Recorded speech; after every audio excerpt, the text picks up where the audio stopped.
Oh, welcome back, Rumi. How was your day? Huh? What? Oh, someone you looked up to at work was revealed to be a creep, huh? Ah, they were exposed by several other coworkers online. And you read through multiple combos they've had with others? Ugh. Talk about one of the worst ways to find out. Here, let's sit and talk about it if you like. You don't know how to feel about the whole thing? I don't blame you. People are their own individuals, after all, regardless of status. What do I think? Oh, well, I find it a good idea to read through the evidence and pick out the things that bothered you or that you felt triggered by the most, and then understand why they had such a negative effect on you. And then point out all contradictions that you notice. And then after that, use all of the gathered information to fortify and strengthen yourself with these being the traits in the type of person who you'd want to avoid or not deal with at all in the present and future. So now if you come across someone who tried to persuade you to do something you were uncomfortable with, and you let them know it's uncomfortable, but then they resort to things like saying, oh, I'm such a horrible person for asking. I should unalive myself. Or, come on, I care about you. Do this for me if you like me too. Then now you know they're trying to emotionally manipulate you for their own gain.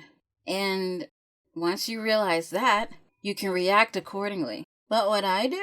Once I truly realize their tactic, I would call them out on it. If they seemed unapologetic about it, or called me crazy, or say I'm making them mad, I will block them for good and never look back. Sure, yeah, there could be instances of, due to this person's upbringing or the certain crowd they might have grown up around, they could be manipulative without being fully aware of it. If they take steps to truly change for the better because they want to be better, then okay, alright, give them a chance. Of course, in that instance, you'd really have to know if they were being honest or not. Their actions would have to depict if they're legit or not about that. Because they could say, oh yeah, I want to change so bad, I'm going to go to a meeting and figure out how to work on myself tomorrow. Tomorrow I'm going to figure out how to change myself for the better. Just you wait and see. And then, yeah, sure, they could go to the meeting and be told what to do, be given suggestions, and they could attempt to follow it, but then like a week goes by and they're still doing the exact same negative behaviors as if they hadn't gone to seek help at all. Like, yeah, nah. Pass! Thank you, next. Or they could pretend to be getting the help and not actually doing it and still repeating the same negative behaviors. Again, nope, pass, thank you, next. To me, that's the equivalent of saying, oh yeah, bro, yo, I'm working out, son. Yeah, I work out 5 days a week. I keep up with that, yo. I'm serious. But they are sitting on the couch, just indulging in chips and candy bars and stuff. And then they're not lifting any weights. They're not working out their body at all. And then you confront them about it because their behavior hasn't changed. And they go, nah, see, I've been doing it in my mind. Like, if I can imagine it, then it's like I'm doing it for real, y'all. Come on, that won't work. Get out of here. You'll have to see what they do based on their actions and not their words. But there are also times when, if you prioritize yourself, your well-being, and your safety as a top priority, then people may only get one chance to show you who they really are. And when that chance appears highly unfavorable to you, and all sorts of set boundaries are crossed, then thank you, next. Especially when that person, or a celebrity, or a person you look up to, might have been really wishy-washy.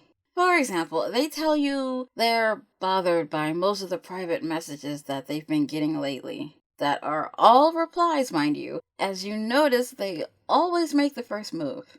And you've noticed that they always message a certain type of people the most, Those who might have been hurt a lot in their past and don't even know who they are yet. So you tell this person, hey, have you noticed you only target X type of people with similar traumas to converse with and attach yourself to? And maybe it'd be best to close your DMs to the public. But then they respond with, nah, that they like being open to everyone in case someone needs their help and they'd want to do the best they can. Yeah, no, that's a red flag. Because to me, what I hear in that kind of situation is this influencer, celebrity person is going around collecting all these super shiny rocks that they find while on a walk somewhere. But at the same time, they go, oh man, why do I keep getting these shiny rocks in my hand? Oh man, I wish I didn't have all these shiny rocks in my hand every time I go out for a walk. But they never say, I better stop picking them up if I don't want them in my hand. Like, why even complain when you're the one who's initiating the action, the so-called undesired action that you can change and prevent? Oh, what do I mean by certain types of people with the same trauma who don't know who they are yet? Well, think about it. If you grew up in a household where you were expected to cater to everything your caregivers asked or demanded that you do, it's highly likely you were programmed to appease them with very little regard to yourself and your own needs. Their needs superseded your own. Let's say you wanted to learn how to speak a new language and were highly passionate about it, but they looked down on it, saying you should learn to do something, quote unquote, that will actually support you in life and pick up the trade or skill they wish they continued with or chose when they were your age. So you, believing they would know best due to experience and knowledge, abandon learning that language in favor of following their lost dream. So by agreeing to that, you have 1. Sacrificed your entire identity in favor of making someone else that you deem above you pleased with you and accepting of you. 2. Indirectly shown that you don't matter enough to yourself to showcase your true value at all times. That's a lack of self-love / a deep self-discovery issue. Because once you love and accept yourself as being most important in your own universe, as the main character of your own life, you'll be able to tell with more clarity the person who may be attempting to bring you down to control you versus those who actually genuinely care for you and want to be by your side without ulterior motive. So, when someone with ill intent targets only those who have, say, the self-identity crisis and are known people pleasers, that targeter knows they have a chance at worming their whims in and getting at least some of what they want from their victim. Despite what sweet or encouraging things they may tell their victim in the beginning or in general, the conversations always end with the targeter being the only one satisfied, while the one coerced may feel uncomfortable, confused, used, or duped. And despite those feelings, the victim may not even be aware of a problem. They just may not feel right, but would do the same things again if the targeter asked. Especially if the targeter is some sort of public figure and the victim is a huge fan. The victim would probably be willing to do whatever within their power to win exclusive favor and acknowledgement from this person, and just brush off any kind of disturbances as nothing, as if they were just imagining things. But, in my experience, if something feels off or wrong in your heart and gut, I believe it's best to track down and find out why. You feel the way you feel for a reason. And in most cases, if not all, we tend to hold the solution to our problems within ourselves, deep down somewhere. Oh, you have questions? Sure, ask away. I'll answer to the best of my experiences from what I've encountered firsthand. What happens when that person or public figure only talks to you about sensual things in private? You mean that's all they really talk about when alone with you? When you guys are just hanging out, shooting the breeze? They've laid out plainly what it is they're after and likely don't care about you as an individual. For example, you guys go to this nice restaurant, get a booth together, and you order your food, and you're eating, and then say there are some nice flowers outside the window, and you go, oh yeah, those are some really nice flowers. And the person you're with goes, oh yeah, they're nice. Sure. So, I wonder what it would be like to kiss you.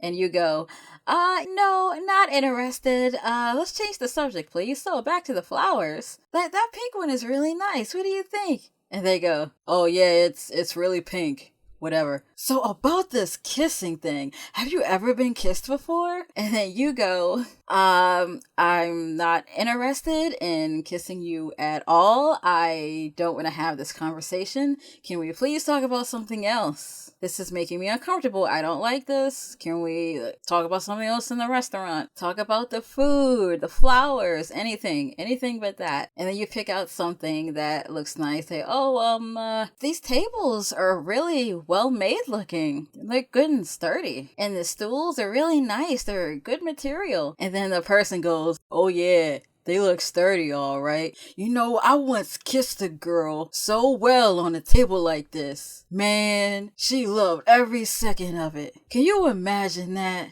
Oh man, if you just had the right person to come along and kiss you, maybe you changed your mind and no. They are completely not interested, and notice they would continually bring the conversation back to themselves and what it is that they want from you. Even when you say, no, I don't like this, it makes me uncomfortable, can we talk about something else? They start to, and then they just bring it right back to the thing they wanted from you. Nah, they don't care about you. Moving on. Next. What happens when you catch someone in a contradiction and they get angry at you for it? So you end up sobbing while apologizing profusely so they can know how honest you're being so any stressful conversation can end? Unfortunately, at that point, you've played exactly into their hands. Throughout their life, it's likely they were able to survive by lying and hoodwinking others into feeling bad for them. So that is the tactic they often turn to. And you catching them in their lies make them panic. It could be that their entire relationship with you is based on lies, but they pride themselves on having you believe the opposite, that all they tell are truths. So when you uncover an actual truth about them, that they didn't speak to you in their particular gift-wrapped manner, they feel threatened and must, quote, put you in your place, unquote, or knock you off your high horse as soon as possible before you blow their cover. That would be the behavior of someone who has made a living out of manipulating others, so they can't lose a single car of their gravy train until they decide themselves on their own time to start disconnecting them. Was this someone at work subjecting you to this, or someone else somewhere else? Oh, I see. Though, you ought to give yourself more credit, you know. It seems like you were already aware of the ick in these situations, but just needed an outside view for more validation. Thanks for telling me. Now you know you can better trust yourself when those inner question and exclamation points go off when a situation feels odd. Take screenshots, get receipts, so you can go through them yourself to point out everything said to you that really bothered you. And then ask yourself why it bothered you. And then you can ask for outside help from someone you trust. And then get their opinion. But remember, of course, regardless of title, everyone is their own person. By that I mean, just because someone wears a uniform or holds an official title does not guarantee they can help you as the individual that you are. For example, say you go to a therapist or a counselor or an officer in hopes of getting some kind of helpful feedback on a situation, but the two of you don't mesh at all and you basically clash. You're a mixed match for each other. And so it doesn't work out. In that kind of instance, even though they might have some professional papers and identification to be a higher up professional, it doesn't equal that they are automatically always able to help you yourself. Because you might have a need that they just don't have any experience with, or disinterest, or really any reason they might have. They can't help you. Some people are more of a match than others. It is what it is. Even a longtime friend or favorite relative may have views that differ from yours. But hey, forums exist. Other folks can offer their own takes on things. But in the end, it's your choice of what to do that matters most. And me, personally, I would go through all the conversations and figure out the things that really made me upset or sad or just straight out triggered me in any way. And then I would go within myself and think, okay, why does this particular sentence bother me so much? What is it about it that just gets me upset? Does it take me back to a childhood memory where something similar happened and it made me upset? Or another negative emotion? Or does it take me to a time in life where someone I thought was a friend said the same thing to me, or to someone I thought I could trust and they completely pulled the wool over my eyes and I didn't know until after I went through a bunch of drama and trauma? Things that stand out to us do so for a big reason. And it's definitely part of a huge healing process that goes hand in hand with self-love, but that's something that can be covered a bit later. Still, it's good to understand your feelings. Any progress in the self-love department and self-discovery department are good. Oh, hey, no problem. Enjoy the rest of your day, Remy.